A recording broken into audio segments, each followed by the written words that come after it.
When Marcus discovers his wife Jessica's affair, his perfect world shatters.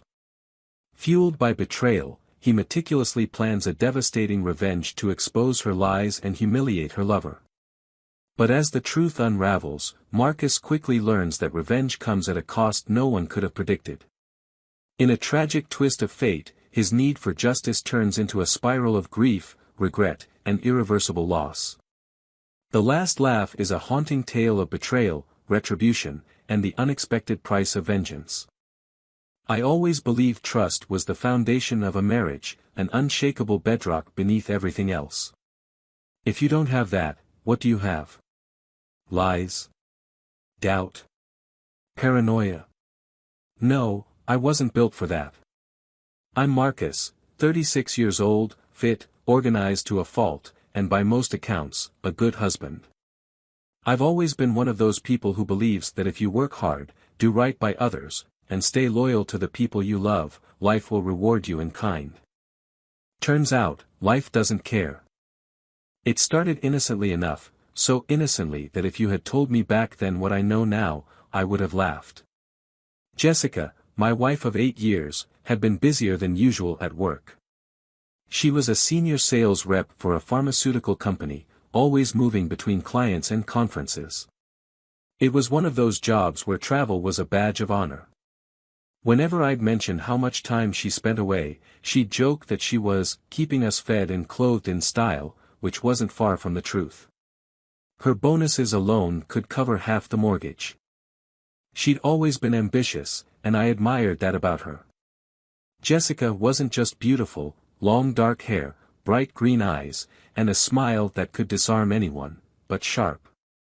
She knew how to command a room and close a deal. I used to joke that she could sell ice to Eskimos, and she'd throw a playful wink my way. Only if it's imported ice, she'd quip. Looking back, I can pinpoint the moment the foundation started to crack. A little over 2 months ago, Jessica's work trips started to multiply like rabbits. Another conference? I asked one evening as we sat at the dinner table. I'd made her favorite pasta, something simple to welcome her back from her last 3-day stint in Chicago. It's a huge client, she said between bites, barely looking up. We've been chasing them for months, and the account is worth a fortune. I nodded, letting it go.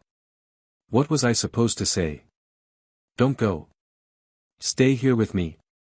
I wasn't that kind of guy.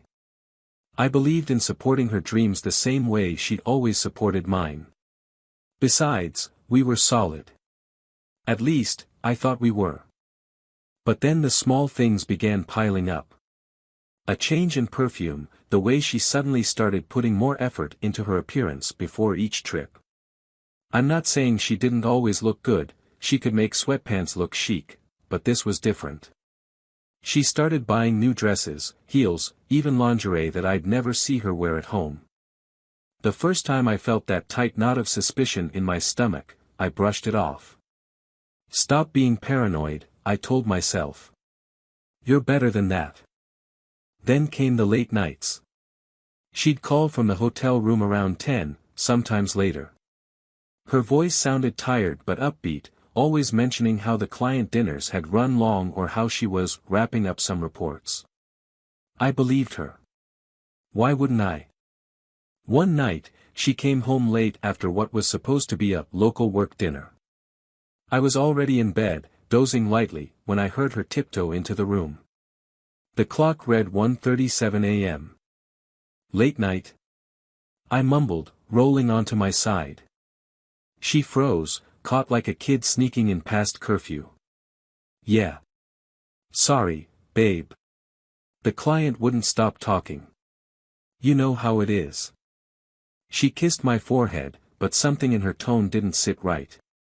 It was forced, too cheerful, like she was trying to sell me something. The next day, as I was cleaning up the kitchen, I noticed her phone buzzing on the counter. I glanced down. The screen lit up, and a text preview popped into view. Can't stop thinking about last night. When can I see you again? The sender's name, Alex. My heart stopped. My blood ran cold, a wave of nausea twisting through my stomach. My first instinct was to grab the phone and scroll through the messages. I could already feel my fingers itching to unlock it. But no. I knew better than to explode without proof. I've always prided myself on keeping a cool head. My dad used to tell me, when you lose your temper, you lose control. He wasn't wrong. So I left the phone where it was and walked away. But that text stayed with me all day, gnawing at me like a splinter in my brain. Who the hell was Alex? A colleague? A client? I wanted to believe it was innocent, a misunderstanding, a joke maybe, but I couldn't ignore the twisting feeling in my gut. I started watching her. Not in an obsessive way, but I began paying attention to the details I'd previously overlooked. The way she'd leave the room to take calls. How she'd disappear into the bathroom with her phone and take an extra 10 minutes to emerge. She was careful, I'll give her that, but not careful enough. It all came to a head 2 weeks later when I found the suitcase.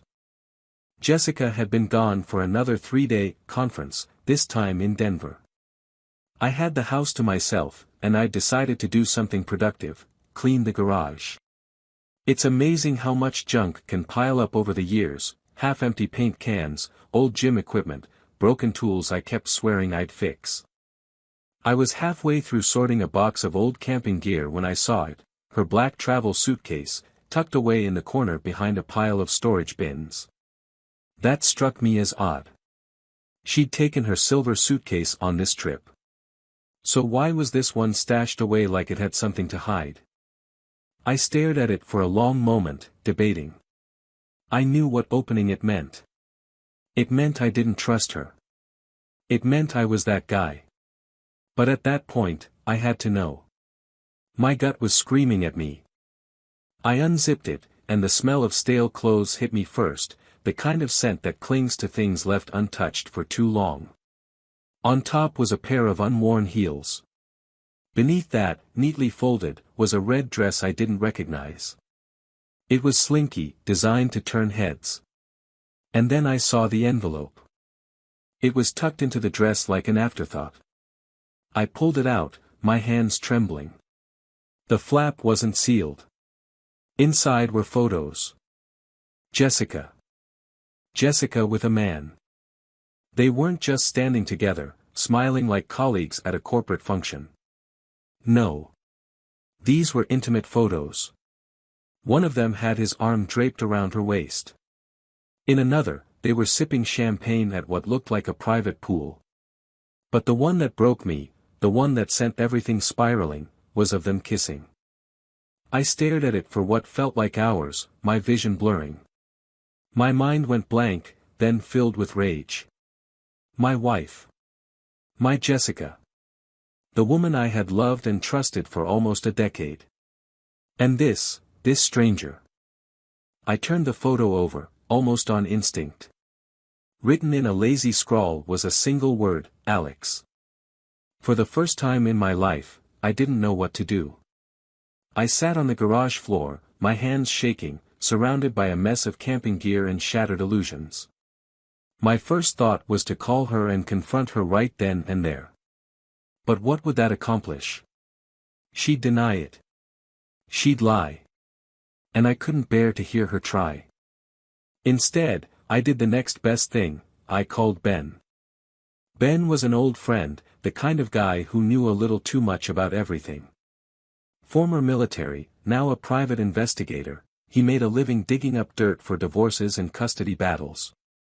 We hadn't talked much lately, no reason to, but when I explained the situation, he didn't hesitate. "I'll look into it," he said simply. "Give me her travel schedule, the name Alex, and any other details you've got.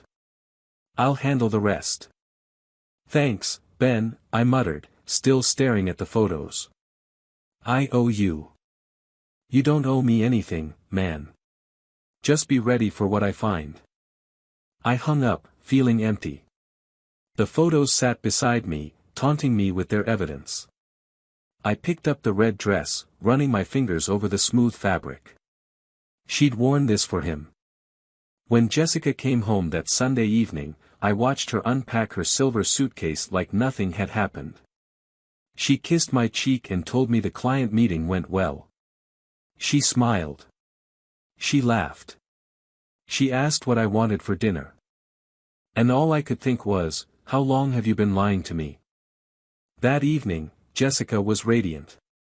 Her laughter, the way she kissed me on the cheek as she walked in, if I hadn't seen the photos, I would have believed everything was fine. That's the thing about betrayal, it hides behind familiar faces and warm gestures, deceiving you into questioning your own sanity. She unpacked her suitcase in the bedroom while I stood in the kitchen, nursing a glass of bourbon. I swirled the amber liquid in my glass, my mind replaying the image of her in that red dress, wrapped in his arms. I tried to match the man in the photo to a name, Alex. Just some faceless figure, yet his presence had been a wrecking ball to the life I thought we had. "How was your weekend?" Jessica called from upstairs. I swallowed the fire in my throat. "Fine. Didn't do much. Cleaned the garage." "Oh."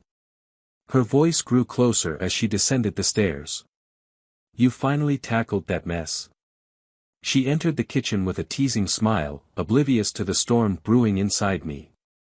"Yeah," I said evenly, taking another sip. "I even found that old suitcase of yours." The smile faltered, but only for a second. She tilted her head, giving me the same look she used when our friends shared gossip. "Which one?" "The black one. The one behind the bins." Her brows furrowed for the briefest moment before smoothing out. "Oh, that thing. I haven't used it in forever." "You didn't find spiders in it, did you?" She chuckled and grabbed a bottle of water from the fridge, her casual dismissal delivered like a well-rehearsed line.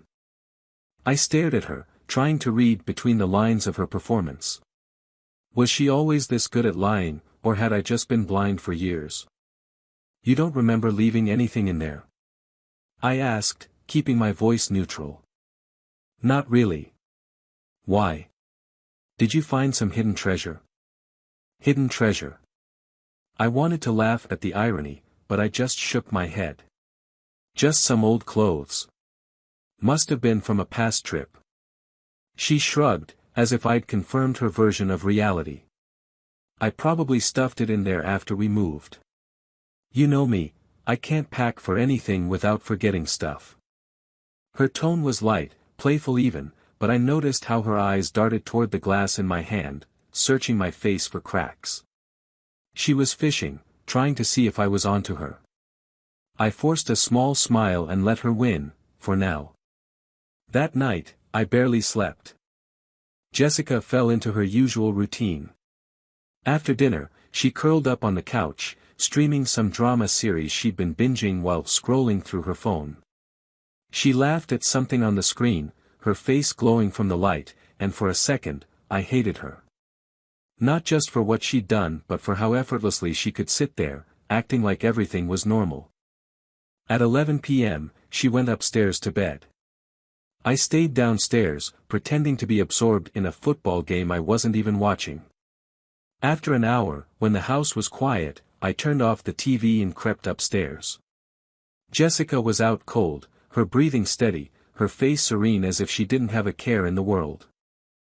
I grabbed her phone from the nightstand. It was locked, of course, but I knew her password. The habit she always had of using my birthday, it seemed almost poetic now. My hands shook as I typed it in. Her screen unlocked. At first, it looked harmless. Her messages with her family, our group chats with friends, all the normal, boring stuff. I almost let myself believe I was wrong. But then I scrolled further and found the texts with Alex. My throat tightened as I read through them. The messages weren't filthy, no blatant sexting, but they didn't have to be. The tone was enough. The familiarity. The way he called her, Jess, and asked if she'd slept well after their weekend together. I kept scrolling, needing to know everything. There were mentions of future trips, next month in Chicago. And inside jokes I didn't understand. And then, Buried among the threads, I found a photo he'd sent, Jessica sitting on a hotel balcony in a robe, her hair tousled, a glass of wine in hand. It was a photo I hadn't taken. I put the phone back, my pulse roaring in my ears. I felt sick, like I might throw up right there beside her. Instead, I grabbed my car keys and left the house. I drove aimlessly for an hour, my mind looping through the texts, the photos, the realization that the woman lying in my bed wasn't the same woman I thought she was. By the time I returned home, I'd made a decision. The next morning, I woke up early. Jessica was still asleep, curled up under the blankets. I watched her for a moment, my jaw tight. This wasn't the woman I married, the woman I'd built my life around. I felt like I'd been living with a stranger. I grabbed my phone and called Ben. "Anything yet?" I asked as soon as he picked up. "Morning to you too," he replied dryly. "I've got a few leads. Turns out Alex is a VP for some major consulting firm. Married, 2 kids. Lives in Seattle. Real piece of work from what I can tell." Married. Of course. These things always played out the same way. Does Jessica know about the wife? Hard to say yet, but probably not. Guys like Alex tend to keep their women in different compartments. Less mess that way. I let out a bitter laugh. So he's screwing my wife while playing the family man back home? That about sums it up, Ben said. Want me to keep digging? Yes. I want everything. I need to know where they're meeting next and when. You got it, he said. Just, don't do anything stupid, Marcus.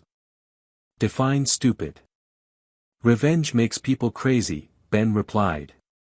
Just remember, whatever you do, make sure it's worth it. I hung up without replying. I wasn't interested in being rational. Rational was for men who didn't wake up to betrayal. Over the next week, I pretended to be the perfect husband.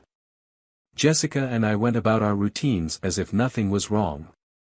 I kissed her goodbye every morning, asked about her day when she got home, and even brought her flowers, just because. I saw the flicker of guilt in her eyes when she thanked me, but she never cracked. Meanwhile, Ben kept feeding me details. Jessica and Alex had plans for another trip, Chicago, just like the texts had said. They'd arranged to meet at the Drake Hotel. She'd told me it was a big client pitch that required her undivided attention. I played along, smiled, and told her I was proud of her hard work. Inside, I was counting down the days. By the time the weekend of her trip arrived, I was ready.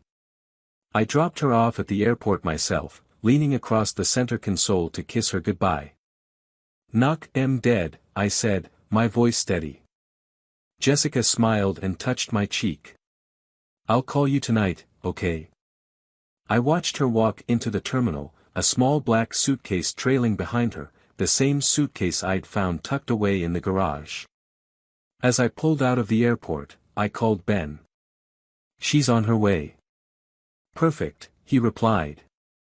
"Everything's in place. You still want me to book the flight for tomorrow?" "Yes," I said, gripping the steering wheel. "It's time to end this." By the time my flight touched down in Chicago, the city was already shrouded in the gray haze of an early winter morning.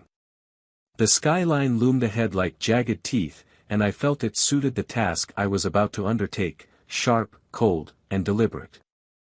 I hadn't told anyone I was coming here. Jessica believed I was at home, spending the weekend, catching up on work, like the dutiful, oblivious husband I was supposed to be. She had no idea I was already here, tracking every move she made. Ben's updates had been precise. He'd sent me Alex's itinerary and Jessica's planned check-in details for the Drake Hotel. Room 927. A corner suite. Paid for on Alex's company card, naturally. Men like him always had ways to hide their sins. I walked through the grand lobby of the Drake, my boots clicking against the polished marble floor.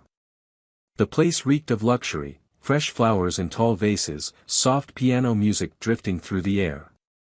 I imagine Jessica sitting here at some point, waiting for him, maybe sipping champagne and laughing. The thought sent a ripple of anger through me. But not yet. I had to hold my nerve. I checked into a room on the same floor, 2 doors down. Ben had arranged it, discreetly. I dropped my bag onto the bed and sat down, forcing myself to breathe. My heart hammered against my ribs, my palms damp with sweat. I glanced at the clock. 11:03 a.m. Jessica's flight had landed an hour ago. I knew she wouldn't come straight to the hotel, that wasn't how they operated.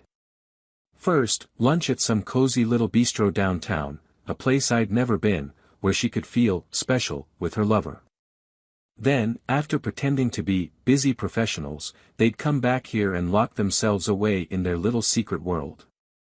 I imagined her walking in, her suitcase trailing behind her, the soft click of her heels on the marble floors. I pictured her standing outside room 927, knocking lightly, her pulse quickening as Alex opened the door. I had to see it for myself.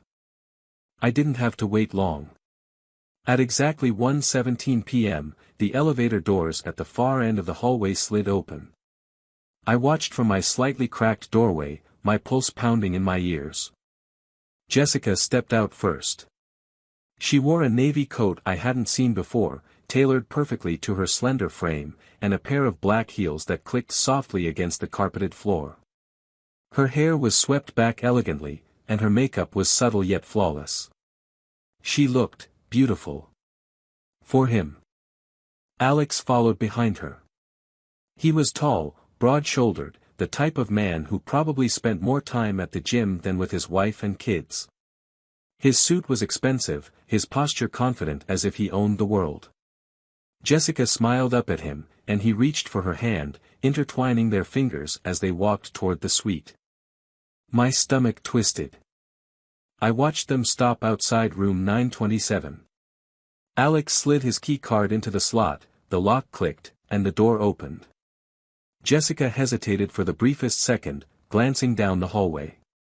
My breath caught as her gaze skimmed past my door. She couldn't see me, but I felt exposed. Finally, she turned back to him, smiled, and stepped inside. The door shut softly behind them. I closed my own door, my hands shaking. For a moment, I couldn't move. I sat down on the edge of the bed and stared at the floor, my thoughts racing. Seeing it in person, watching her walk into his room, hurt in a way I hadn't expected. It wasn't just anger now. It was grief, cold and suffocating. I could have turned around then. I could have gone home, confronted her like a reasonable man, laid the photos and evidence on the table. But reasonable men don't get revenge. I spent the next 3 hours preparing. I called Ben for the last pieces of the plan, my voice cold and steady. "You're sure you want to go through with this?" he asked, for the 100th time. "Yes." "All right," he said after a pause. "The email's ready to go. It'll hit her company, Alex's firm, and his wife's inbox all at once." "And the video?" "Taken care of. The camera you planted in her suitcase captured everything you need. High definition. They won't be able to deny it." I exhaled slowly. "Good. Send it when I give the word." "Marcus, what happens next is up to you," Ben said quietly. "But whatever you're planning, make sure you're ready for it. Once you hit send, there's no going back." "I know," I replied and hung up. I wasn't going back. At 4:45 p.m., I left my room and walked down the hall to 927. My hands were steady now, my anger channeled into something sharp and focused. I knocked. Silence. I knocked again, louder this time. I heard faint footsteps, then the shuffle of someone unlocking the door. It cracked open just enough for Alex to peer out. His expression shifted instantly, from annoyance to confusion. "Can I help you?" he said, his voice low and clipped. "Yeah, You can, I said, my voice calm but firm. You can get my wife. Alex froze. What are you? Jessica. I barked past him. Come out here. From inside the room, I heard a muffled gasp. Seconds later, Jessica appeared behind Alex, her face draining of color when she saw me standing there. Her eyes went wide, her lips parting in shock. Marcus, she breathed. Surprised to see me? I asked, my tone icy. I thought I'd stop by and check on this client pitch you've been working so hard on. Marcus, I can explain. Save it, I snapped, stepping into the room. Alex moved aside, clearly unsure how to handle me. You don't get to explain. You've already said enough. Jessica stood there in her navy coat, clutching the lapels as if they could protect her. I looked around the suite. A half-empty bottle of champagne sat on the table beside two glasses. Her suitcase was open by the bed, the red dress I'd found back home spilling out of it. You're out of time, Jessica, I said, my voice low but deadly. You should have been more careful. Marcus, please, just. You've spent months lying to me. Sneaking around with him, I said, jabbing a finger in Alex's direction. Did you really think I wouldn't find out? That I wouldn't know? Jessica's eyes filled with tears. It's not what you think. Oh, it's exactly what I think, I interrupted. I turned to Alex, who was watching me warily. How's the wife, Alex? Does she know where you are right now? Or did you tell her you had some important business in Chicago too? His face paled. How do you know? I know everything, I said. About both of you. And in about 10 minutes, so will everyone else. Jessica's breath hitched. Marcus, what do you mean? I stepped back toward the door and held up my phone. Ben, send it. What did you do? Jessica whispered, panic flashing across her face. Check your phone, I said coldly. Both of you. Alex grabbed his phone from the table, his brow furrowing as he swiped at the screen. Jessica scrambled for hers, her hands shaking as she unlocked it. A sharp, strangled noise escaped her throat as the email loaded. The evidence was there, photos, texts, and the video Ben had retrieved from the hidden camera I'd tucked into her suitcase. It showed everything, their kisses, their whispered promises, their betrayal laid bare in high definition. The message had been sent to Jessica's employer, Alex's firm, and, most satisfying of all, to Alex's wife. Marcus, Jessica's voice cracked as she looked up at me, tears streaming down her face. Please, please don't do this. Too late, I said. You already did.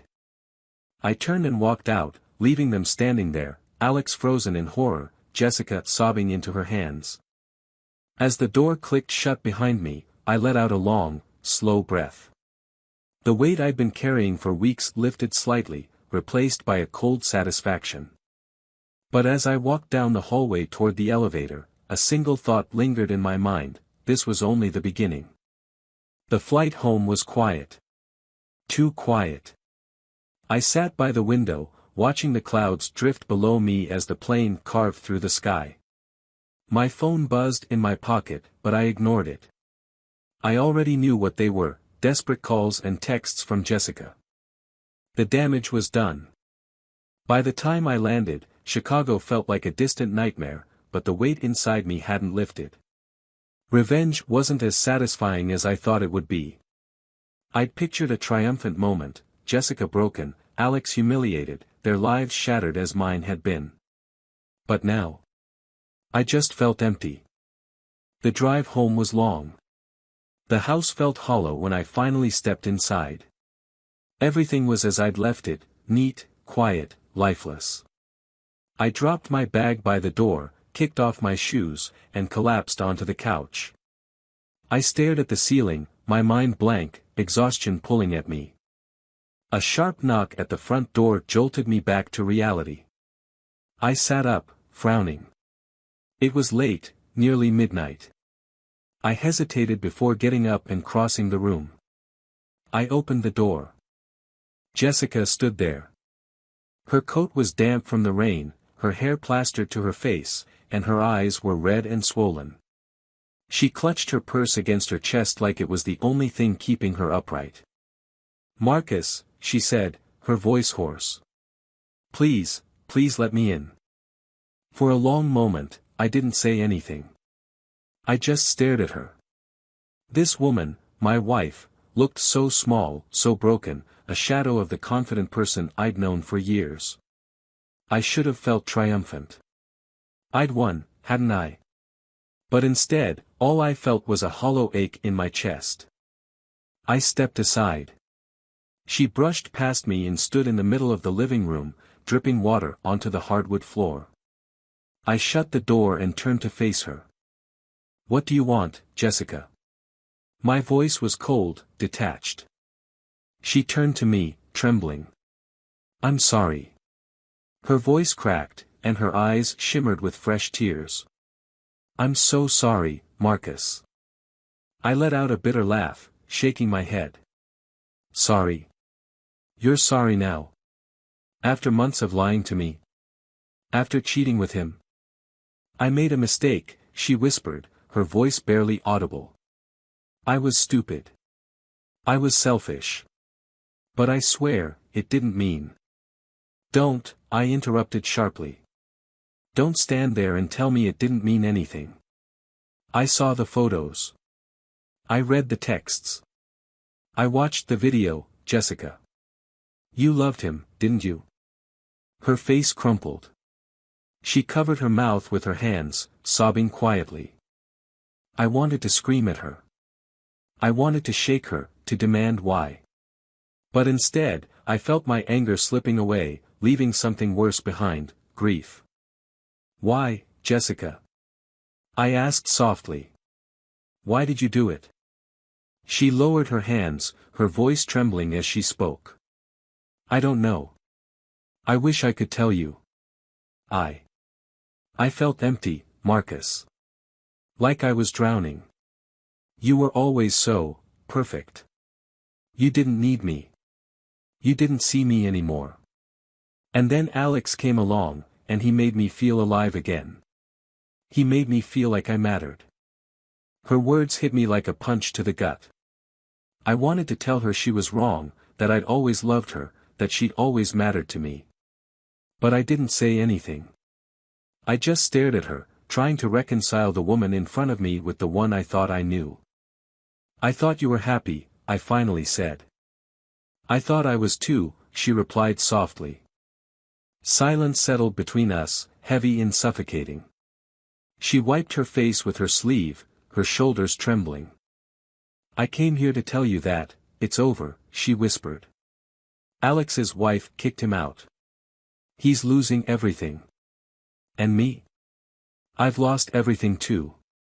I know I can't take back what I did, Marcus. I wanted you to know I still love you. I never stopped loving you." Her words stung, but they were too late. There was no fixing this.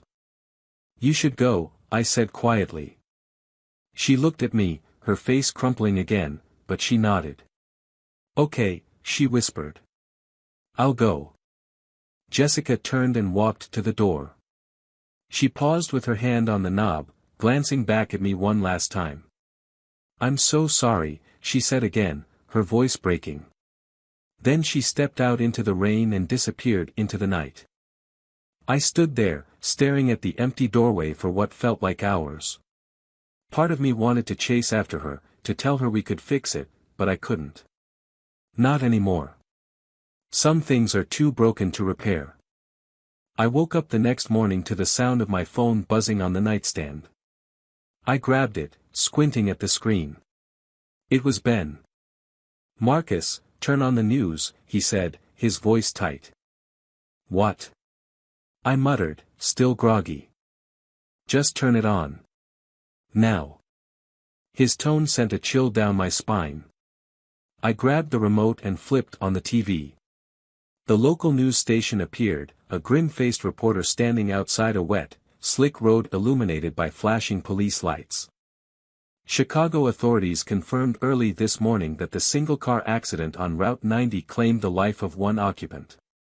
The driver, identified as Jessica Thompson, reportedly lost control of her vehicle during heavy rain, crashing into a concrete barrier.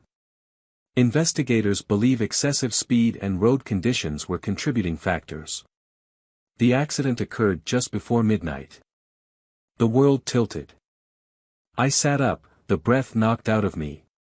My heart pounded in my chest as the words registered. Jessica. Dead. I stared at the screen as the reporter continued, but I couldn't hear her. All I could hear was the blood rushing in my ears. I'd told her to leave. I'd sent her out into the rain, broken and sobbing, and now she was gone. I dropped the remote, my hands shaking. Images of her flashed through my mind, Jessica smiling on our wedding day, laughing as she burned pancakes in the kitchen, curled up next to me on the couch, eyes bright and full of love. And then, the last image. Her standing in my living room, soaked from the rain, telling me she still loved me. A sound escaped me, a low, strangled noise that didn't sound like it came from my own throat.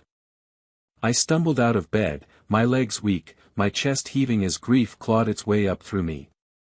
I sank to the floor, my back against the wall, gasping for air that wouldn't come. I'd wanted revenge. I'd wanted her to hurt the way she hurt me. But I never wanted this. Never this.